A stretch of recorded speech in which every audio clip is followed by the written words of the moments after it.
Reasoning missing number 4 7 13 5 7 13 6 9 question mark, এটা 13 6 9 question mark. তাহলে question মার্কের জায়গায় কি হবে 7 4 7 13 যেভাবে হয়েছে সেম রিলেশনে হবে 6 9 কোশ্চেন মার্কের জায়গায়।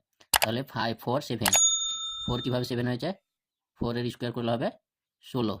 তাহলে 16 1 আর 6 যোগ যদি করা হয় তাহলে হবে 7।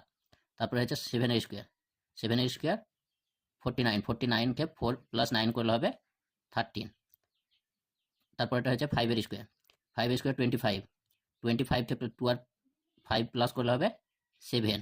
তারপরে হচ্ছে 7 এর স্কোয়ার 7 এর স্কোয়ার 49 49কে 4 প্লাস 9 করলে হবে 13। তাহলে সেমভাবে এটা হবে 6 6 এর স্কোয়ার 36 36 3 প্লাস 6 করলে হবে 9। তারপর হবে 9 এর স্কোয়ার 9 এর স্কোয়ার 81। তাহলে 8 প্লাস 1 করলে হবে 9। তাহলে কোশ্চেন মার্কের জায়গায় আসবে অপশন এ 9 কারেক্ট অ্যান্সার। এরকম কোশ্চেন পেতে চ্যানেলটা সাবস্ক্রাইব করবেন।